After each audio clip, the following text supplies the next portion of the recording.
Señor, en tus manos una vez más ponemos nuestras vidas. Ayúdanos y guíanos, Señor, de todo corazón, para mantener siempre los pies firmes en la verdad del Evangelio.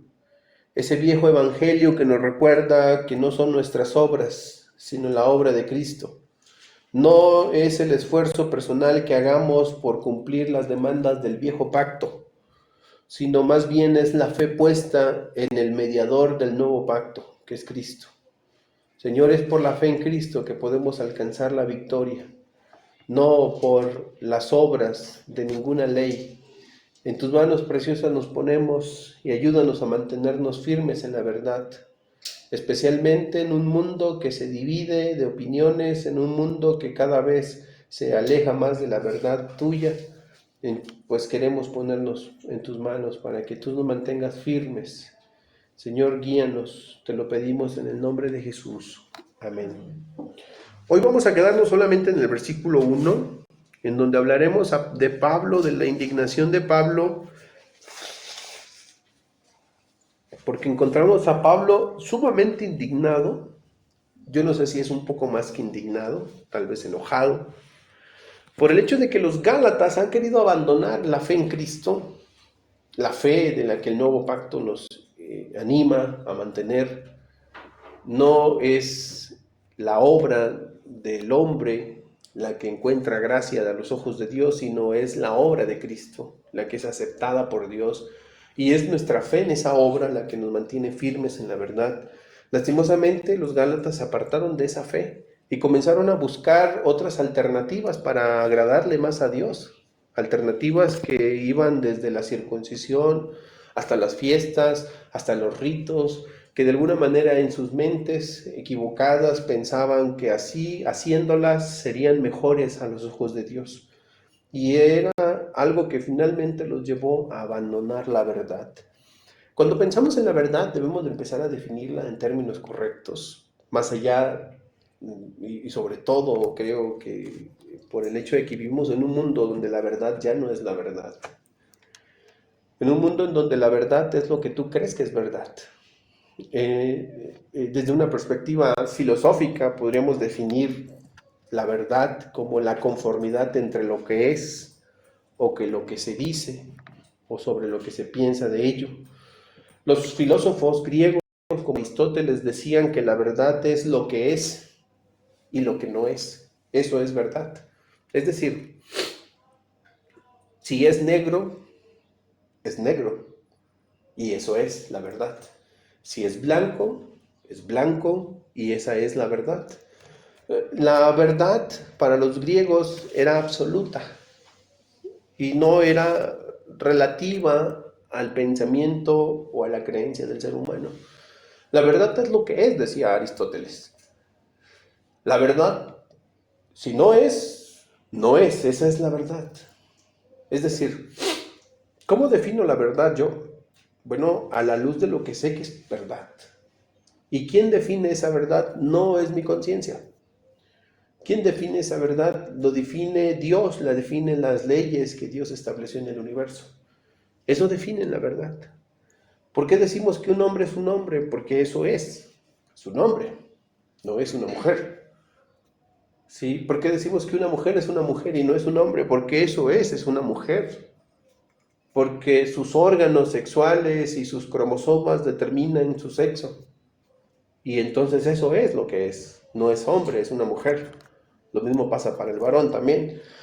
Pero yo insisto que en un mundo tan polarizado acerca de la verdad, en donde todo el mundo piensa que la verdad puede ser de alguna manera cautivada por el pensamiento, por la autopercepción, pues la verdad parece que ya no existe, lastimosamente.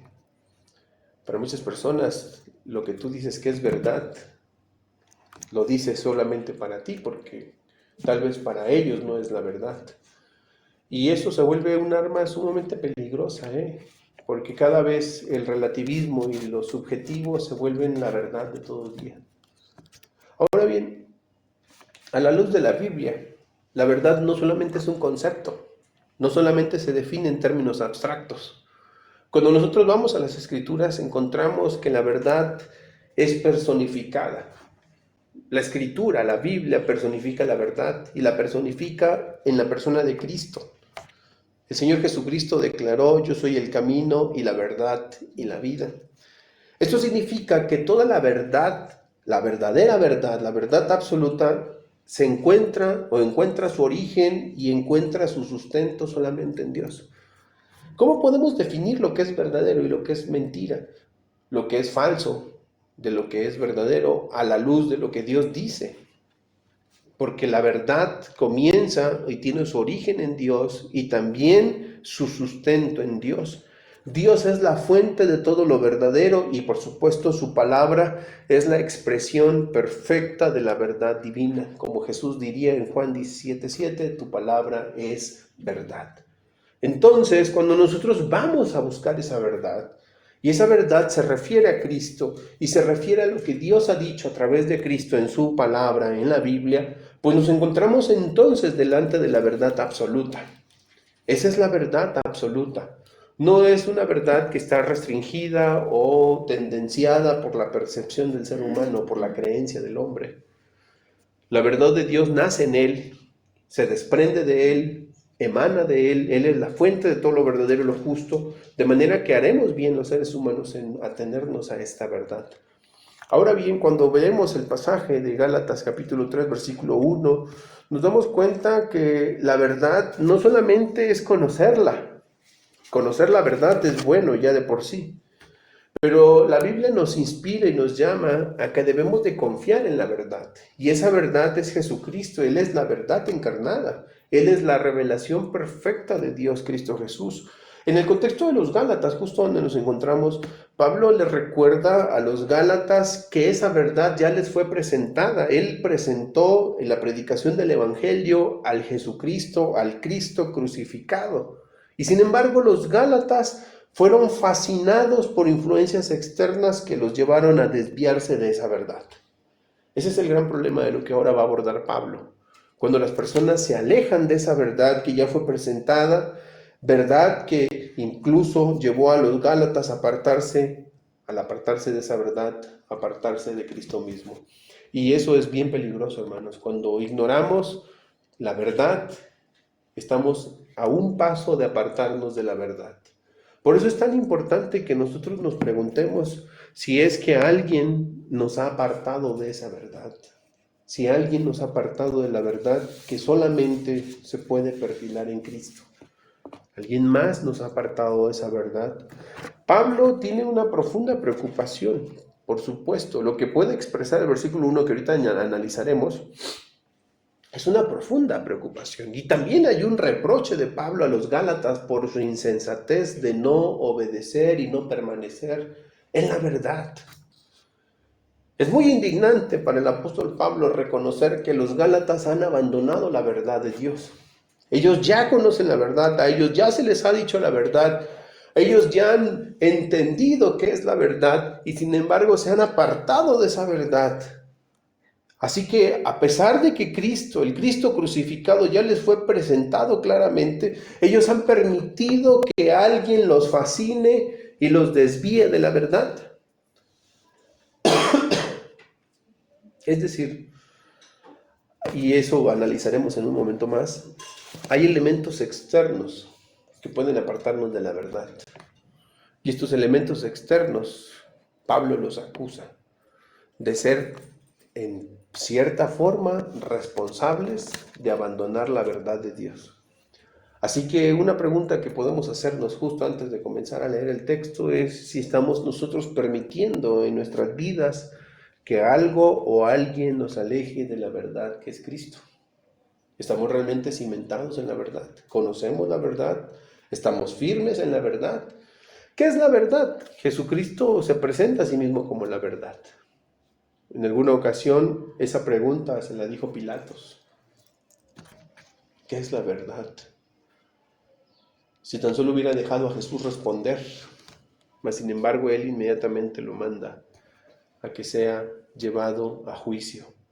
Pero Cristo es la verdad, mis hermanos. Entonces, las palabras de Pablo que hoy veremos podemos dimensionarlas como el resultado del apartamiento de la verdad de los Gálatas.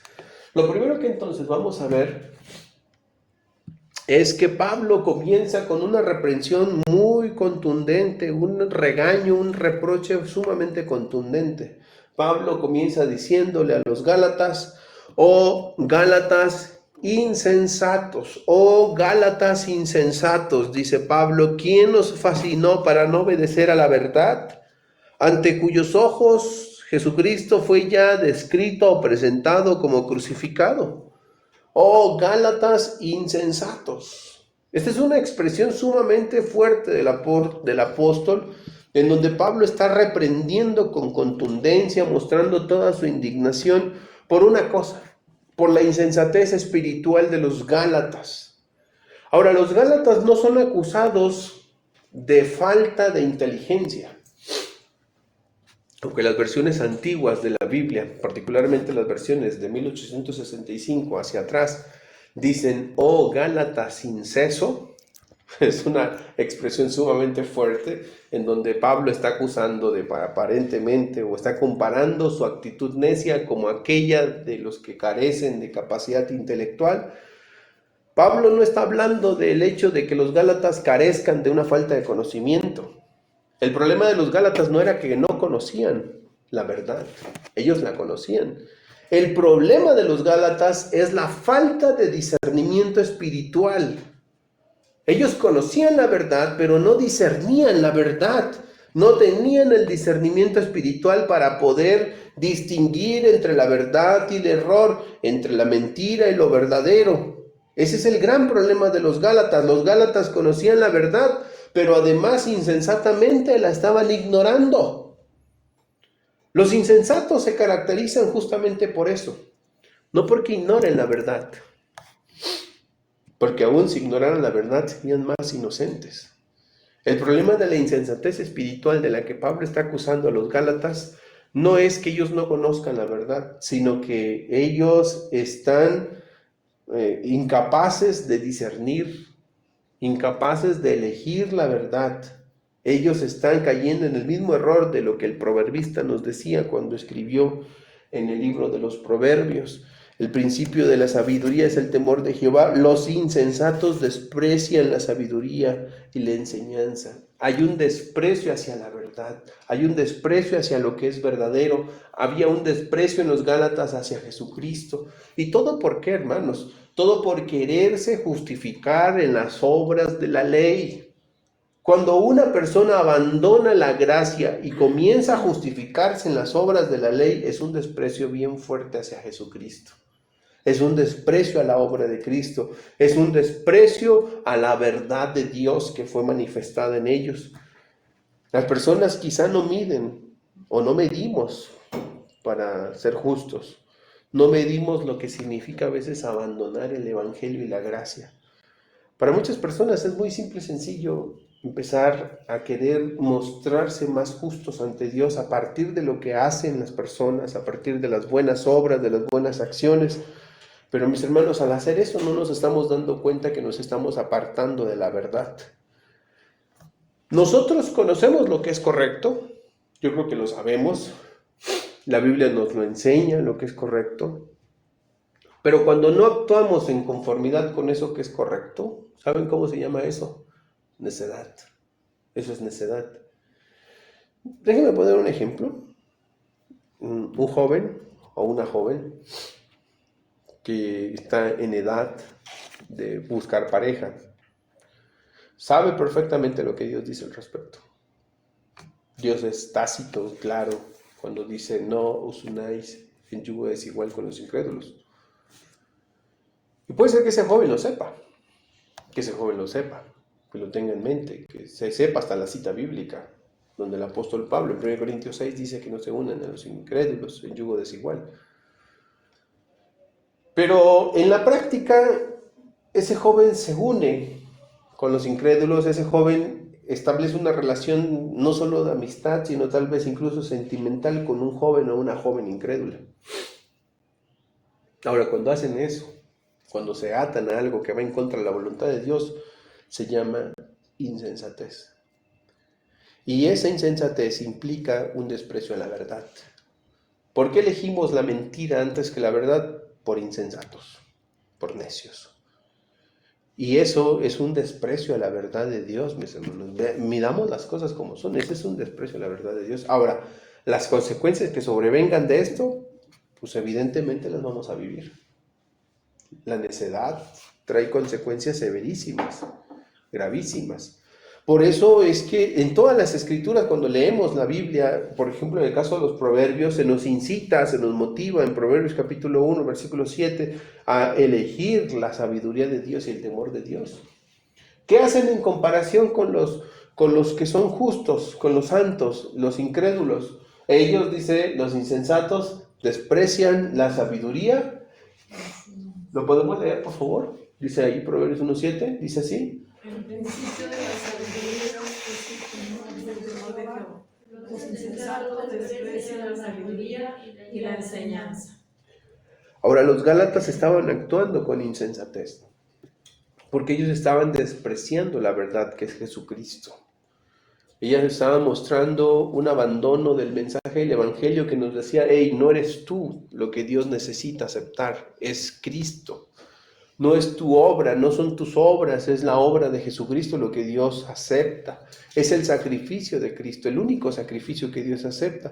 Cuando ellos olvidan de esto, están actuando con mucha insensatez. Y Pablo llama urgentemente, este es un llamado urgente de Pablo, es un llamado también de amor y de preocupación. Por supuesto, tratando de que ellos corrijan el rumbo equivocado que han tomado. Los Gálatas estaban apartando de esta verdad. Los Gálatas comenzaron a verse como tal vez personas que podrían ser más justas a los ojos de Dios si obedecían las leyes de Moisés. Y pues hermanos, Pablo no se iba a quedar con los brazos cruzados. Y yo creo que aquí hay algo importante, una lección interesante. Estas palabras, aunque son duras y fuertes de parte del apóstol, son necesarias. Tenemos que entender, mis hermanos, que debemos de actuar ante la necedad de los demás. En la iglesia de Cristo no estamos exentos de actuar como necios, aunque se nos llama siempre a ser sabios. Es obvio que no todos somos sabios. Algunas veces somos muy necios. Y no podemos nosotros mirar con indiferencia la necedad de nuestros hermanos. Los Gálatas, después de todo, eran hermanos de Cristo, de Pablo en Cristo. Eran hermanos en Cristo de Pablo. Y Pablo no podía ver con indiferencia que ellos estuvieran abandonando la verdad del Evangelio. Pablo realmente está muy preocupado por la condición espiritual de los Gálatas. Y él busca con esa reprensión, pues que ellos corrijan su equivocación y puedan enmendar sus decisiones. Y esto, mis hermanos, es la actitud cristiana que tenemos que tomar ante la insensatez de las personas. Tenemos que ser capaces de corregir o de ayudar a nuestros hermanos a corregir el rumbo que toman cuando es insensato. Miren lo que dice Pablo, por ejemplo, en la carta a Timoteo, capítulo 5, versículo 20. Pablo le dice a Timoteo, a los que persisten en pecar, repréndelos delante de todos, para que los demás también teman. Es decir, si en la iglesia de Cristo hay personas que están actuando insensatamente, según Pablo, lo mejor que puede hacer un pastor en esa iglesia es exhibirlos delante de todos. Alguien diría, ¡ay, qué cruel es eso! Pero Pablo dice, esto es bien y esto es bueno. Esto es bueno para la iglesia, porque esto hará que los demás teman. Eso es amor verdadero, hermanos. El amor verdadero lleva a unos a corregir a otros. Es ese amor el que nos lleva a corregir cuando están en un error a nuestros hermanos en Cristo. Las palabras de Pablo pueden parecernos duras, que Pablo está recriminando aparentemente o hablando con un reproche fuerte hacia los Gálatas, diciéndoles, oh Gálatas insensatos. El término en griego es mucho más fuerte de lo que parece en español. Habla de una persona que carece de inteligencia. O bien podríamos decir, una traducción posible, oh Gálatas estúpidos. Palabras sumamente fuertes. Y Pablo está utilizando estas expresiones justamente para No creen que para dañar, no piensen que para lastimar a los Gálatas, sino para que los Gálatas puedan reaccionar. Y es que el error se corrige justamente con la verdad y con enfrentar la verdad. Pablo está enfrentando el error con la verdad. Y lo que hace Pablo es llamarles a que ellos cambien el rumbo. Y esa forma de llamarlos es a través de las palabras descritas por él, en donde Pablo va a llamarles justamente a que vuelvan a la verdad de Dios.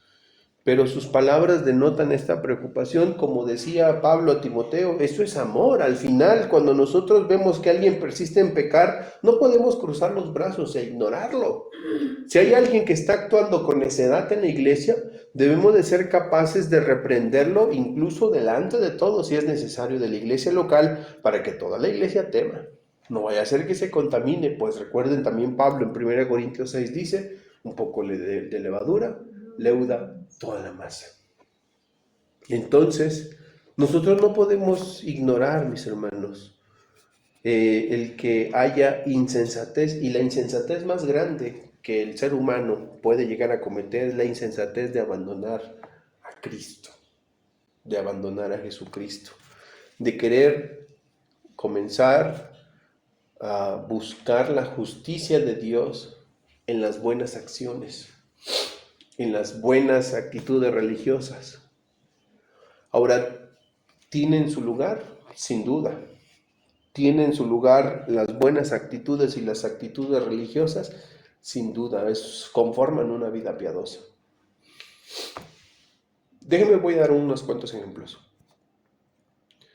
Si alguno de ustedes acostumbra a leer la Biblia, eso hará de ustedes personas más conscientes de la verdad. Eso traerá bendición a sus vidas. Eso les ayudará en muchos sentidos. Si diariamente leen la Biblia, háganlo, aliméntense de la Escritura. Si ustedes diariamente oran, sepan que están agradando a Dios con eso.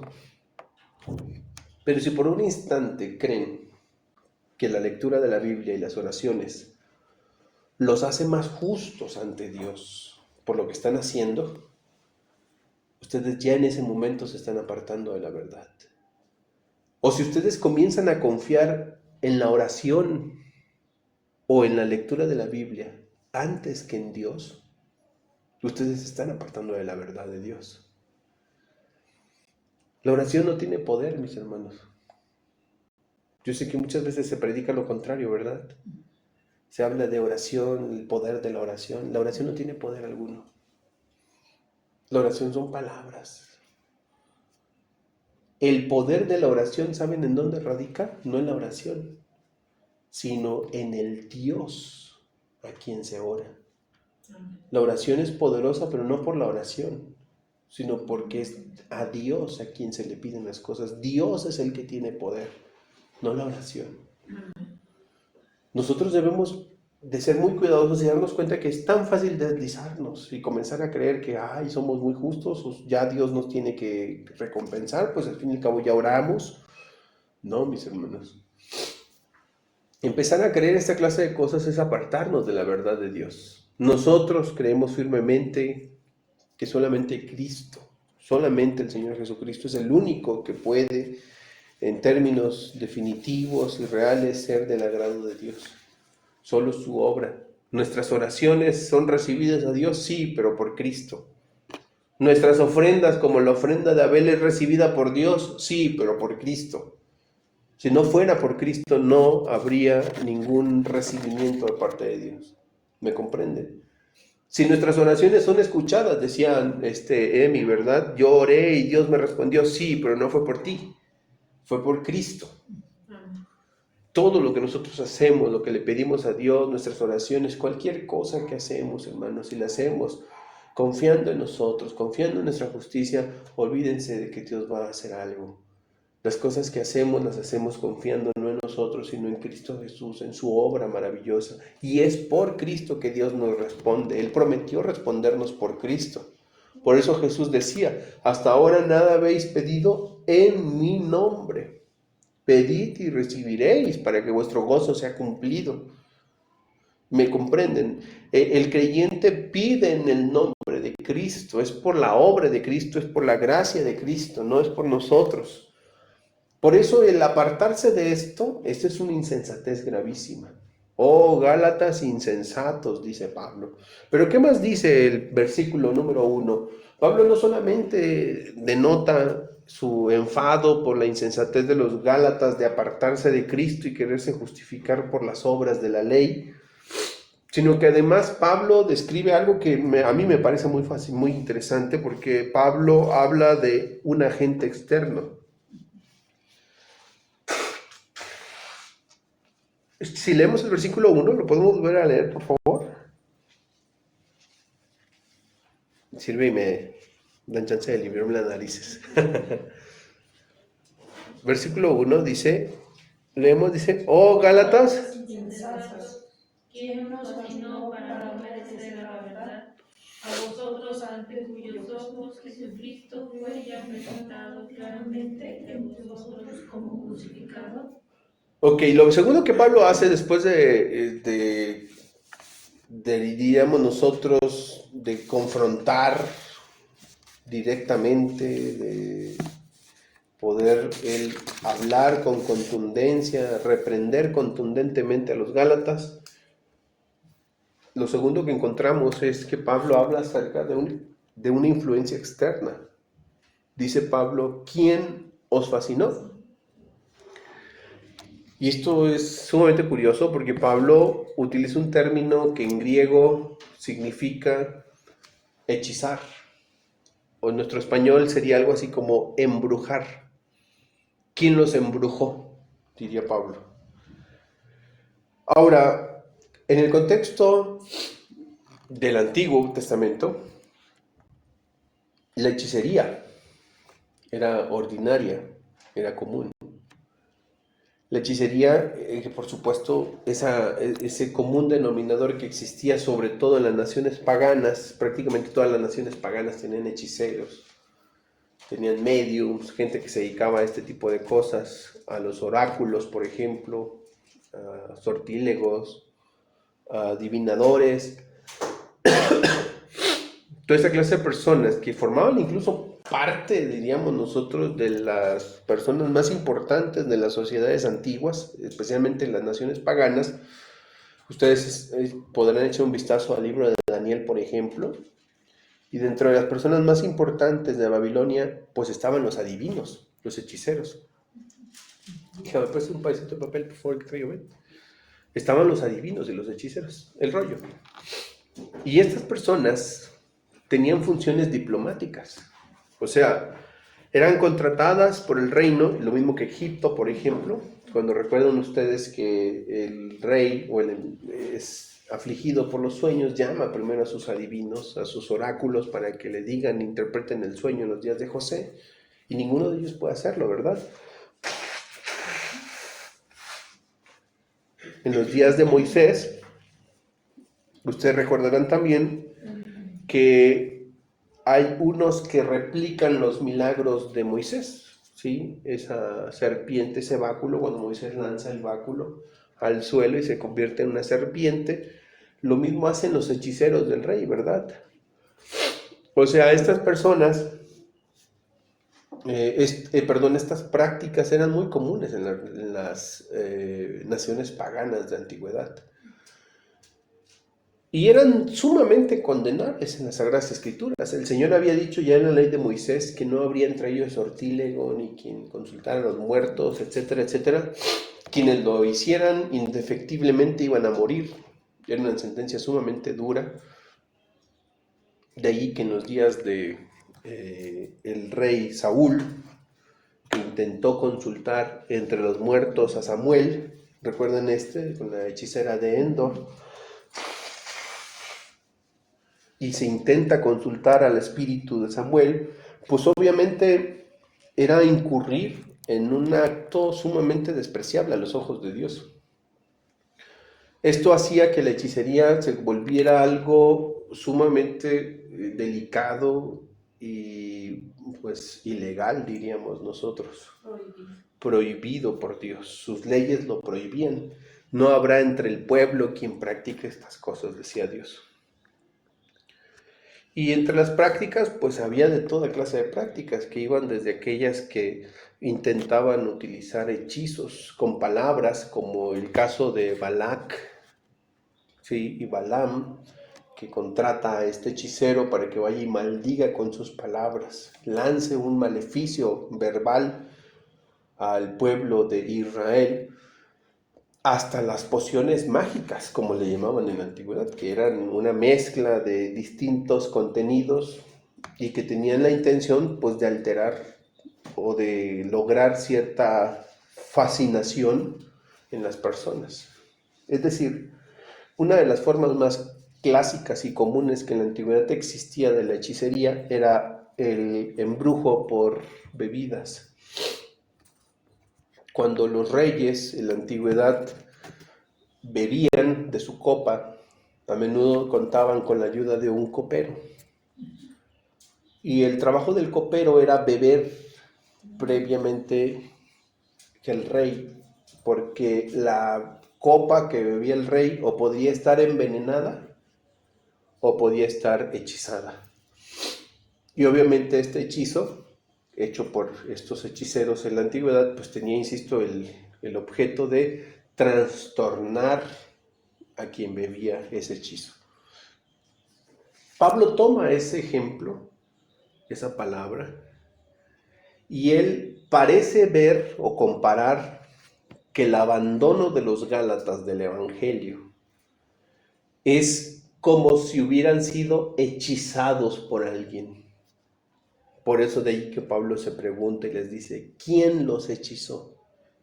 ¿Quién os fascinó? ¿Quién los desvió? ¿Quién nubló sus mentes? ¿Quién está influyendo en ustedes para que abandonen el Evangelio de Cristo? Y Pablo obviamente sabía quién estaba haciendo esto. ¿Quiénes estaban haciendo esto? Pues los falsos maestros, los judaizantes. Los judaizantes que estaban llegando a todas las iglesias gentiles enseñando que además de su fe en Jesucristo necesitaban cumplir con los ritos de la ley.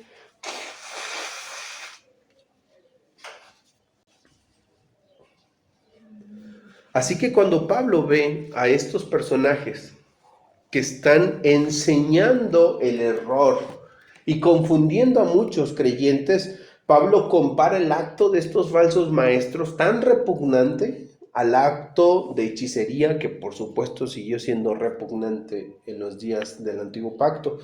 Incluso en el Nuevo Testamento se condena la hechicería. Y dice que la hechicería es una de las obras de la carne y que quienes practican tales cosas no heredarán el reino de Dios.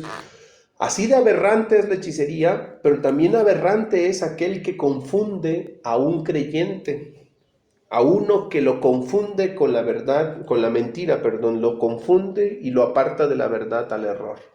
Es así de grotesco, es así de aberrante, es así de despreciable aquella persona que toma el alma de un creyente y la confunde, la engaña, como estaban haciendo los judaizantes. Por eso el apóstol compara el acto de estos falsos maestros a lo que hacían los hechiceros en la antigüedad.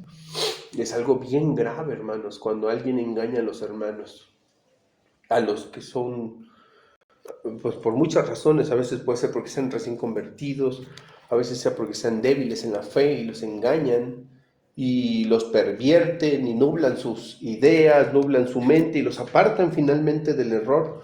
Pues eso es algo muy grave a los ojos del Señor, quien hace esas cosas, porque está actuando como actuaban los hechiceros en la antigüedad, ¿sí?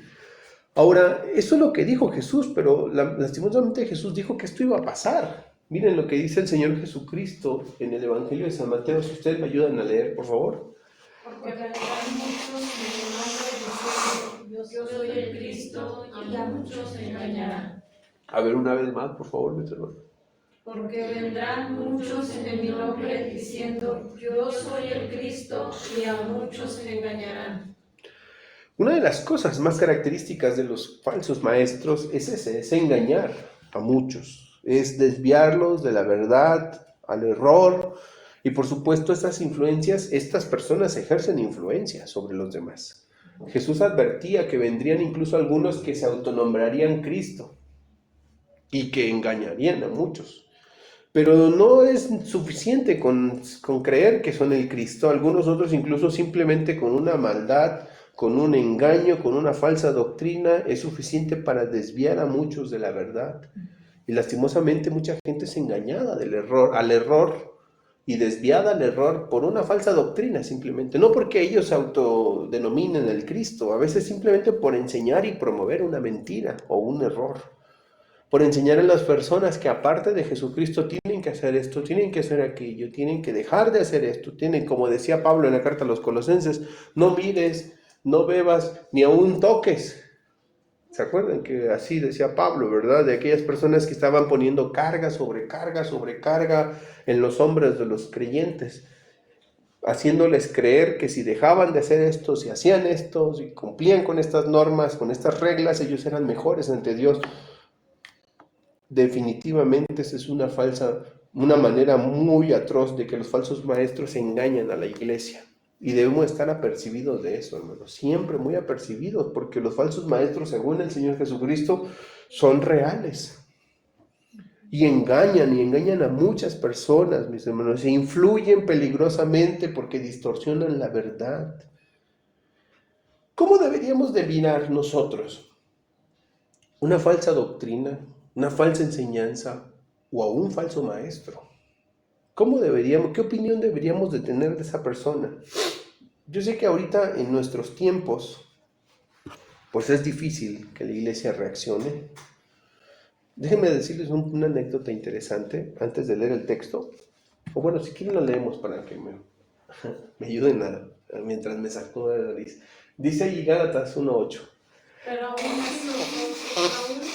si nosotros somos ángeles del cielo, predicar un evangelio diferente del que os hemos predicado, será anatema. Durante el siglo I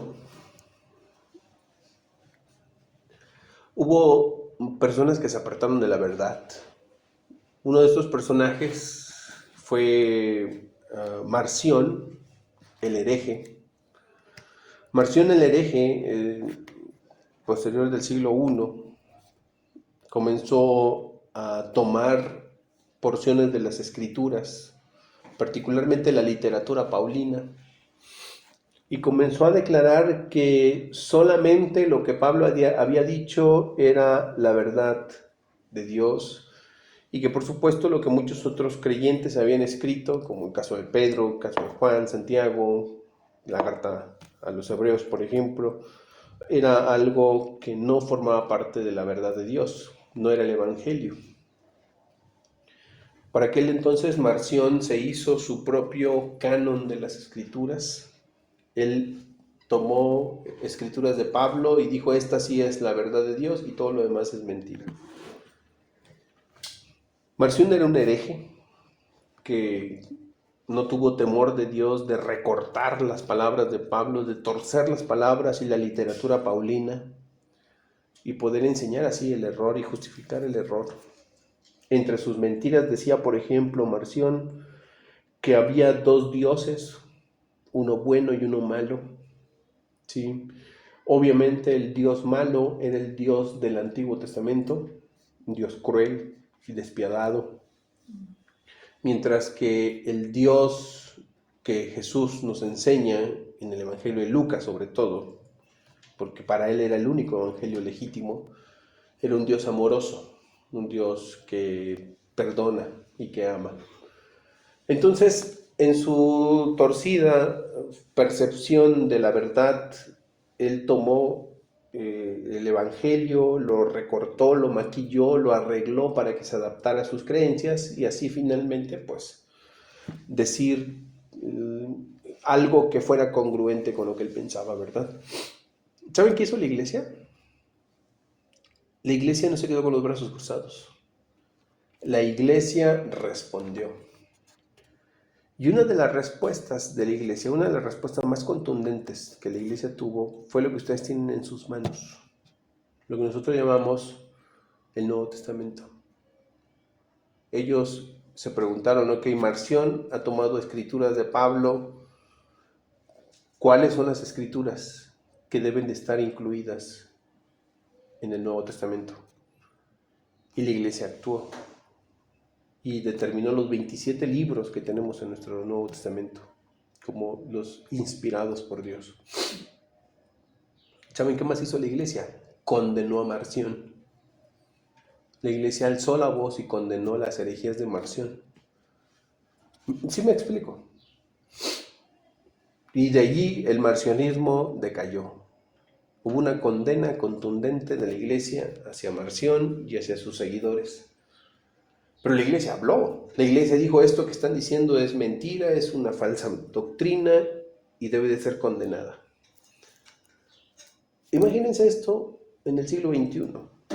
¿Qué haría la iglesia del siglo XXI o qué hace la iglesia del siglo XXI ante las distintas herejías que están rodeando la verdad de Dios y desviando a muchas personas de la verdad de Dios?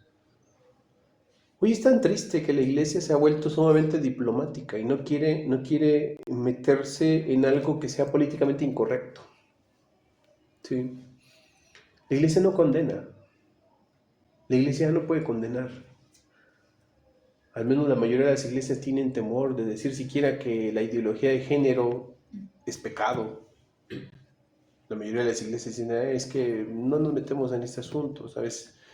Venimos a la iglesia a hablar de Dios, no de la sexualidad, pero Dios habla de la sexualidad y no es un tema que podamos nosotros hacer a un lado. Sí me explico. Entonces, hoy en nuestros tiempos, mis hermanos, la iglesia sigue siendo fascinada por muchas corrientes de pensamiento, por muchas ideologías, por muchas filosofías, por falsas doctrinas. Y la pregunta es: ¿qué estamos haciendo nosotros como creyentes? Todas estas influencias externas siguen siendo peligrosas porque siguen distorsionando la verdad de Dios, y la pregunta sigue siendo la misma: ¿qué estamos haciendo nosotros? Pablo dijo tácitamente: si alguien les enseña algo contrario al evangelio, ¿cómo debe de ser considerado por la iglesia? Anatema. Ustedes deben de considerar que cualquier doctrina que se aparta de Cristo es maldita. Pero no puedes ir a decir eso a una persona que cree en la teología de la prosperidad, ¿verdad? ¿Sabes que lo que tú crees es maldito? No, porque es que ese no es el amor cristiano, ¿no? Es que ¿cómo podemos juzgar a estas personas, mis hermanos? De verdad, no quiero que se vuelvan radicales en este asunto, pero sí tenemos que tener los pies bien puestos sobre la tierra.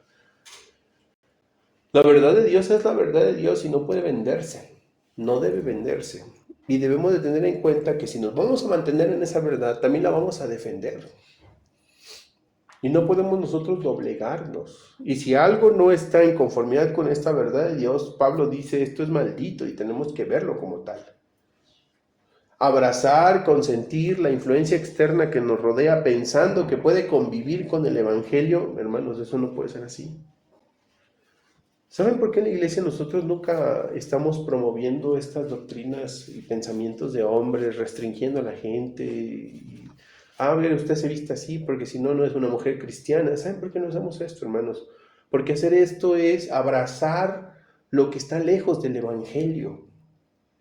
No podemos vivir nosotros abrazando pensamientos de hombres y poniéndolos a la altura de la verdad de Dios. Esa no es la verdad de Dios, esa es la verdad de un individuo, esa es la verdad de una persona, de una iglesia incluso, pero no es la verdad de Dios. Para las personas tienen distintas maneras de ver y de entender la verdad, lamentablemente, porque no se ciñen a la verdad divina. Por eso es que para muchas personas, por ejemplo, voy a poner un ejemplo, en muchas iglesias evangélicas, el utilizar cierta indumentaria, esa es algo que genuinamente los manifiesta como ser creyentes, hermanos. O el celebrar el Día del Señor al estilo de los judíos, en donde no podían caminar tantas millas porque ya los hacía pecadores, o tantos pasos porque ya los convertía en pecadores, hacerlo con ese rigor Para muchas personas eso los hace mejores cristianos, los hace realmente verdaderos cristianos. ¿Por qué no podemos nosotros tomar estas doctrinas de hombres y ponerlas en la iglesia? Porque, hermanos, eso es contribuir a la mentira, eso es contribuir al error. Nosotros debemos de tener los pies bien claros. Cualquier cosa que se aparta de Jesucristo es anatema. Si no es el Evangelio de Cristo, si no es lo que Cristo nos enseñó, pues evidentemente no podemos enseñarlo como una verdad. ¿Me comprenden? La influencia externa que rodeaba a los Gálatas los fascinó. Los legalistas llegaron a las iglesias de Galacia y comenzaron a enseñarles que aparte del Evangelio y de la fe en Cristo necesitaban comportarse como judíos. Y Pablo dice, si alguien hace esto, considérenlo maldito. Así que debemos de tener cuidado, mis hermanos, con lo que escuchamos y con quién permitimos que influya en nuestra fe. De verdad, piensen un poco en esto.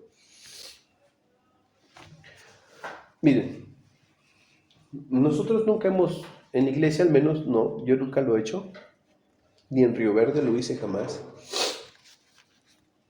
Nunca hemos prohibido que las personas lean o escuchen o miren algo en internet.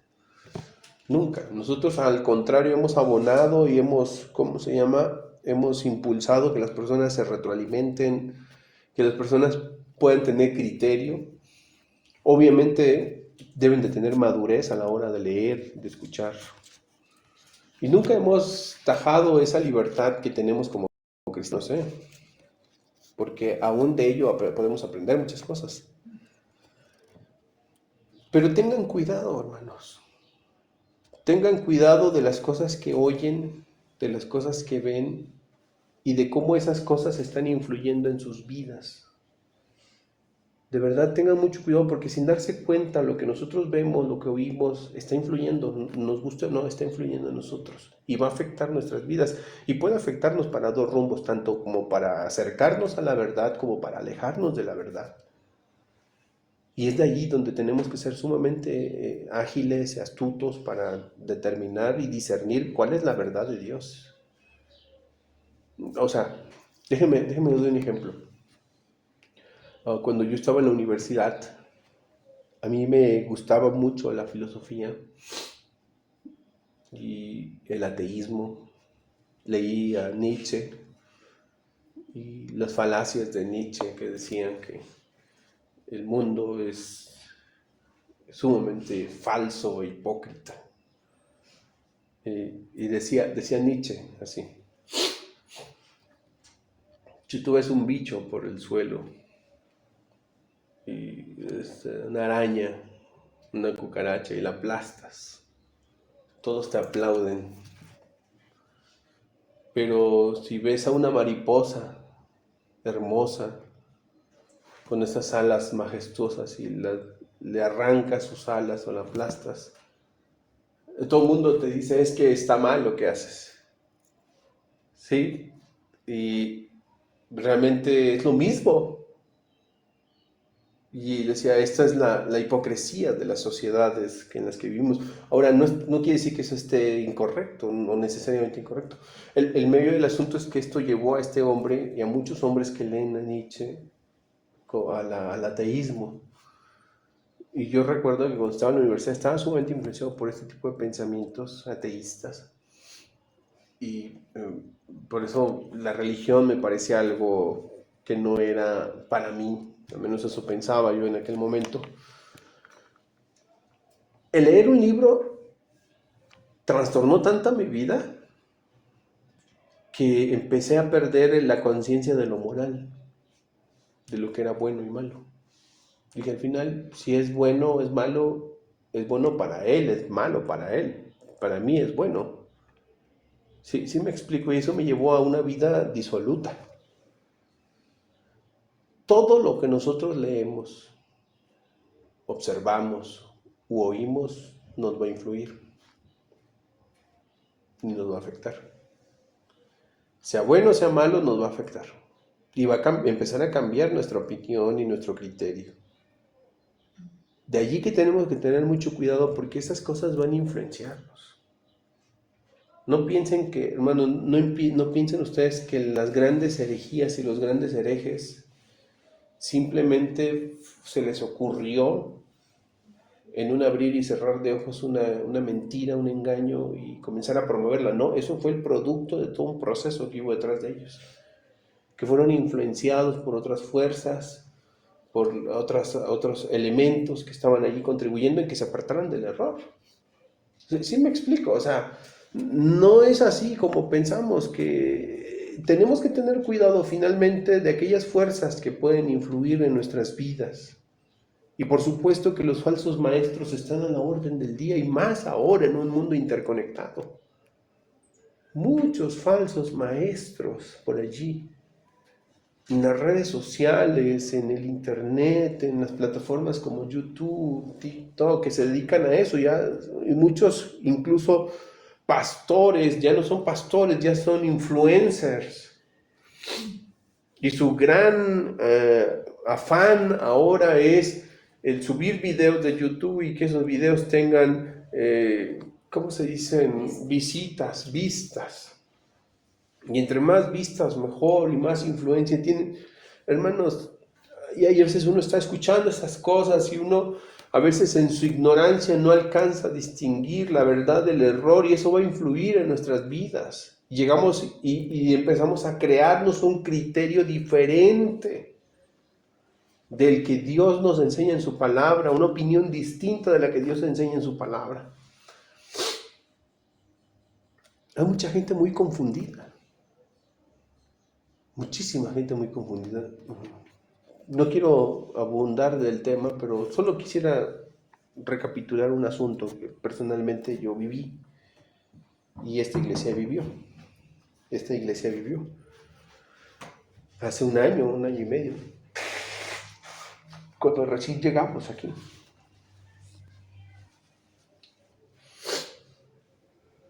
Nosotros llegamos pensando que la gente sabía que era la fe reformada. Pasaron breves semanas para darnos cuenta que la gente no sabía ni tenía la menor idea de lo que significaba ser reformado. El día que comenzamos a enseñar la fe reformada fue un escándalo. La gente se escandalizó, se rompían las camisas casi de enojo. Y muchas de estas personas llegaron a esta confusión por mucho de lo que oyeron, de lo que miraron. Comenzaron a confundirse. Y todas estas cosas influyeron en sus comportamientos y actitudes hasta que finalmente determinaron irse de la iglesia. ¿Me entienden, hermanos? Entonces, debemos de ser muy cuidadosos. Pablo le dice a los Gálatas, ¿quién los fascinó para no obedecer a la verdad?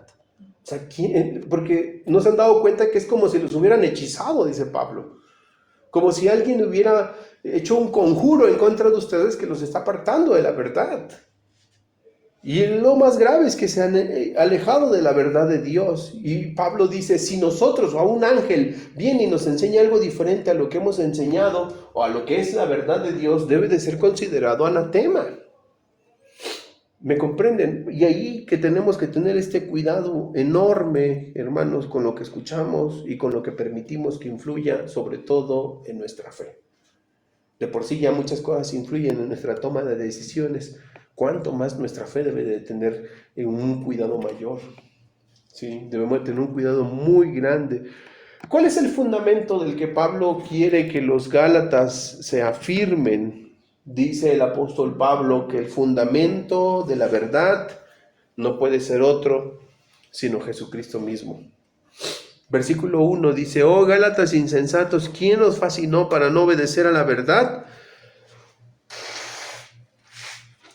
Ante cuyos ojos Jesucristo fue ya presentado como crucificado entre vosotros. Pablo sabe, mis hermanos, que el mensaje más importante que la iglesia tiene que recibir, el entendimiento mayor que la iglesia debe de recibir, es Cristo Jesús.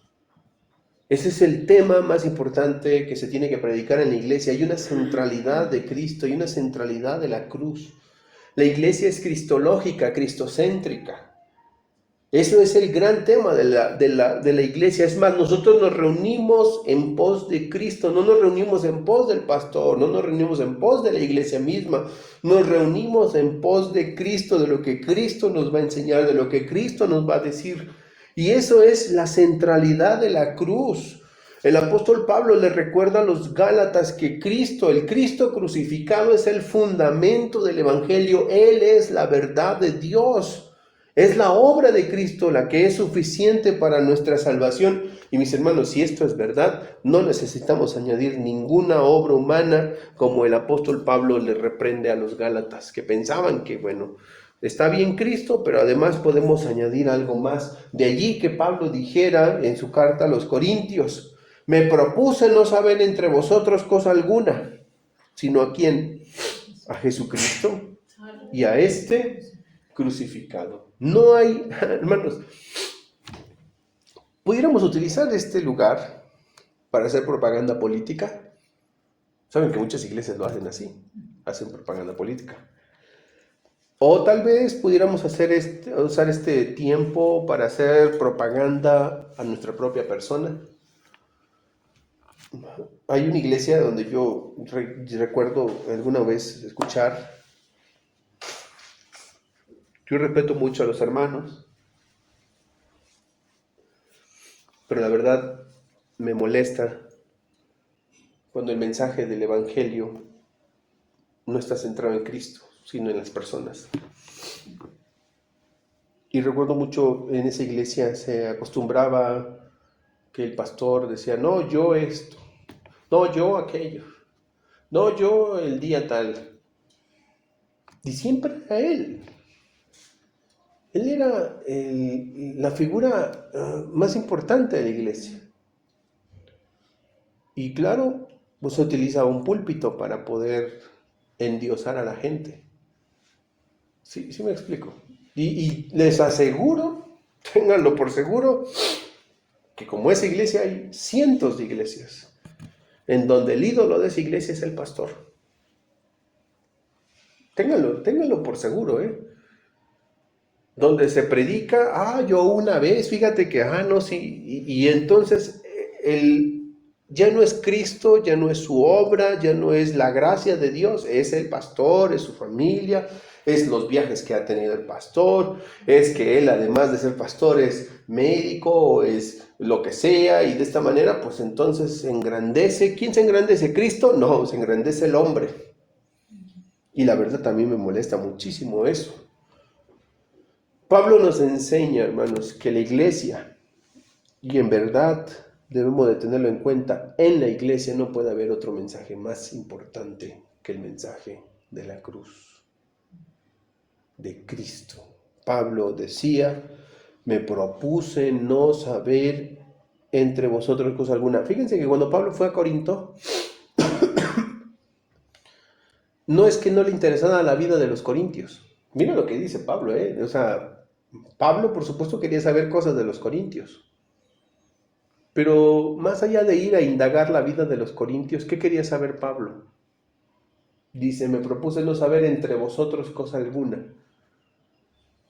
No es que no supiera él nada de los corintios, sí sabía cosas de los corintios, pero lo que más le importaba ver a Pablo en los corintios, ¿qué era? Ver a Jesucristo, enseñar a Jesucristo, que la iglesia de Corinto supiera quién era Cristo y este crucificado, dice Pablo. Me explico. Hermanos, no piensen que no es que no nos interese la vida de ustedes. Claro que nos interesa la vida de nosotros. Debemos de interesarnos por nuestro hermano en Cristo, debemos de preocuparnos por él. Pero la preocupación más grande que deberíamos de tener nosotros es cerciorarnos si de verdad todos hemos entendido quién es Jesucristo, si hemos entendido el mensaje de la cruz, y si de verdad la cruz de Cristo para nosotros es el punto focal más importante. ¿Lo hemos entendido así? Bueno, que Dios nos ayude de verdad. Pablo dice que ha sido predicado claramente, dice, o sea, hay una claridad del mensaje. Pablo había predicado el evangelio de forma clara, de forma directa. Pablo no había desviado a los Gálatas, así que ellos, si no estaban obedeciendo la verdad, no era por falta de conocimiento, sino por necedad. por insensatez. Es más, Pablo ni siquiera se predicó a sí mismo. Como yo les decía hace un ratito, ¿verdad? ¿Cuánta gente hay que no se predica a sí mismo? Cuando yo comencé a predicar, déjenme decirles que esta es una de las tentaciones de todo predicador y se los digo por experiencia. Por experiencia. Cuando yo comencé a predicar, enseñar, yo tendría 20 años tal vez. ¿Cuántos años tendría, Dulce? ¿20 años? 12, era un huerco. De la edad de mi hija tal vez. Y siempre la tentación de venir al púlpito y que los hermanos te vean y te oigan. Quieres decir algo relevante y bueno, ¿qué es más relevante que yo, verdad? Y entonces la tentación que hay, y más cuando había sido enseñado por personas que hablaban 5 minutos de Cristo y 40 minutos de ellos y de sus familias, ¿sí? Y por supuesto, pues tú llegas a ese punto en el que dices, bueno, ¿qué voy a hacer? Pues hablo de mí, ¿no? De mis experiencias, de mis anécdotas y quién sabe cuántas cosas más. Bueno, ese es un desafío que tiene todo creyente. Creo que a todos nos ha pasado. Llegué a un momento en el que entendí que esto no podía ser así. O sea, bendito Dios que me dio luz en eso. Dije, es que no puede ser que la predicación hable de mí, de mi persona, de mi familia, si no tengo nada que decir de mí. Es una pérdida de tiempo estar hablando de nosotros. Tenemos que hablar de Jesucristo, de su obra, de la belleza de Cristo, ¿verdad? Que la iglesia se enamore no del pastor, sino que la iglesia se enamore de Jesucristo, ¿sí? Cuando Pablo llegó también, y justamente él dice lo siguiente en la carta a los Corintios, Pablo llegó a esta misma conclusión cuando escribe: no nos predicamos a nosotros mismos, sino a Jesucristo como Señor. Y si había algo que decir de Pablo y sus colegas, ¿qué era? Y a nosotros, ¿cómo? Vuestros siervos por amor a Jesús. O sea, ¿qué somos nosotros? Esclavos. Si hay algo que tenemos que decir de nosotros es que somos esclavos, pero si vamos a predicar y vamos a dedicar tiempo en que alguien nos dé algunos minutos de su vida para poder escucharnos, no pueden estar oyendo de nosotros, sino de Cristo como Señor. Así que el mensaje de Cristo, mis hermanos, es central. Para Pablo eso era tremendamente central. De ahí que Pablo les dice: Gálatas insensatos, ¿quién nos fascinó para no obedecer a la verdad? Ante cuyos ojos ustedes ya habían visto a Jesucristo, ustedes ya habían escuchado a Jesucristo. Ya les había sido presentado Cristo como crucificado entre vosotros. Fíjense en una cosa, los Gálatas no habían sido testigos de la cruz. No fueron testigos de la cruz porque no estuvieron en la cruz con Cristo. Tal vez Pedro sí, pero tampoco Pablo estuvo allí en la cruz del Calvario. ¿Cómo es que podían ellos predicar al Cristo crucificado si no lo habían visto? ¿Cómo podían entender al Cristo crucificado si no lo habían visto? Pues por la palabra de Dios, por las Escrituras. Pablo se preocupó tanto de que la iglesia tuviera un concepto correcto de la cruz de Cristo, tanto que los convirtiera casi en testigos oculares de su cruz. Les está diciendo Pablo: ustedes casi han visto a Cristo crucificado.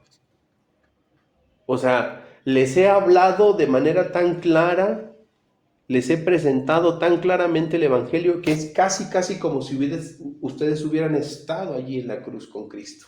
¿Sí me explico? De allí su gran indignación de Pablo. ¿Cómo pudieron abandonar a Cristo que se les había presentado con tanta claridad? Casi ustedes eran testigos de Cristo allí, de su muerte en la cruz. ¿Cómo puede ser posible que se hayan apartado? ¿Es acaso que no tienen sesos? De ahí que Gálatas insensatos. ¿Es acaso que no tienen sesos? ¿O acaso alguien los embrujó? ¿Alguien los hechizó para que se apartaran de la verdad?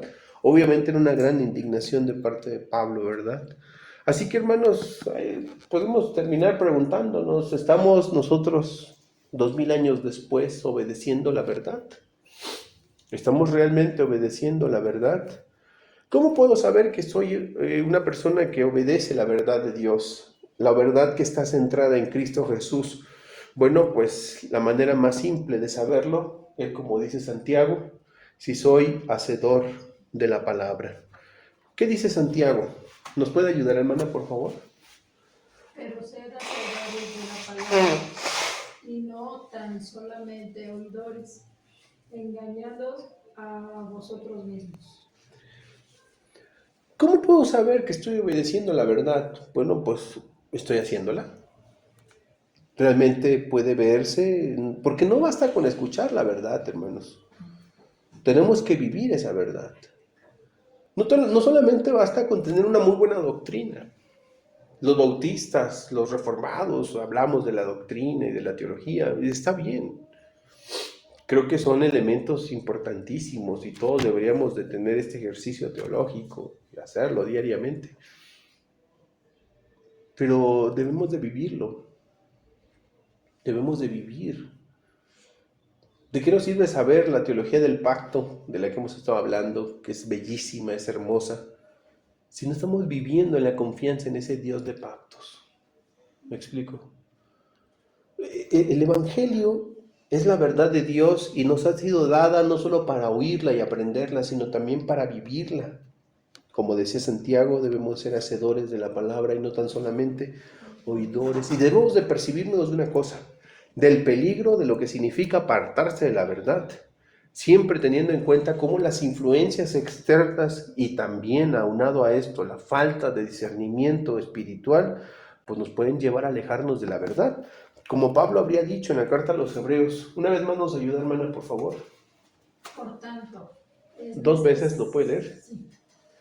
Por tanto, es necesario que con más diligencia atendamos a las cosas que hemos oído, no sea que nos deslicemos. Una vez más. Ajá. Por tanto, es necesario que con diligencia atendamos a las cosas que hemos oído, no sea que nos deslicemos. Así que, ¿qué tenemos que hacer? Pues, hermano, tenemos que mantenernos firmes en la verdad del Evangelio. Tenemos que mantenernos firmes en lo que Dios nos enseña, que es verdad en su palabra, y abrazarlo, abrazar a Jesucristo, abrazar la centralidad de la cruz. No hay alguien más. Nosotros no somos salvos por las obras de la iglesia, somos salvos por Cristo. Para nosotros Cristo es suficiente y nada más y nada menos. No necesitamos nada más que a Jesucristo, a este crucificado, y afianzarnos en esta verdad sin duda alguna. Es necesario, decía Pablo, que con más diligencia atendamos estas cosas que hemos oído, porque si hay un riesgo, ¿cuál es el riesgo? Deslizarnos, apartarnos, como le estaba pasando a los Gálatas.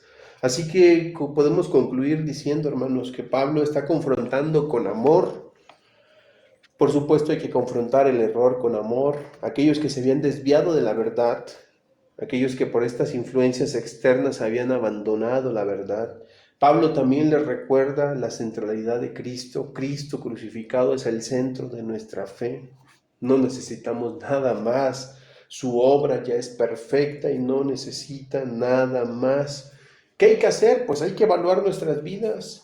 Hay que preguntarnos qué influencias están afectando nuestro caminar con Cristo. La influencia de la televisión, la influencia de la internet, la influencia de ciertas corrientes de pensamiento, la influencia de ciertas teologías, la influencia de ciertas doctrinas. ¿Qué está influyendo en nuestro caminar con Cristo?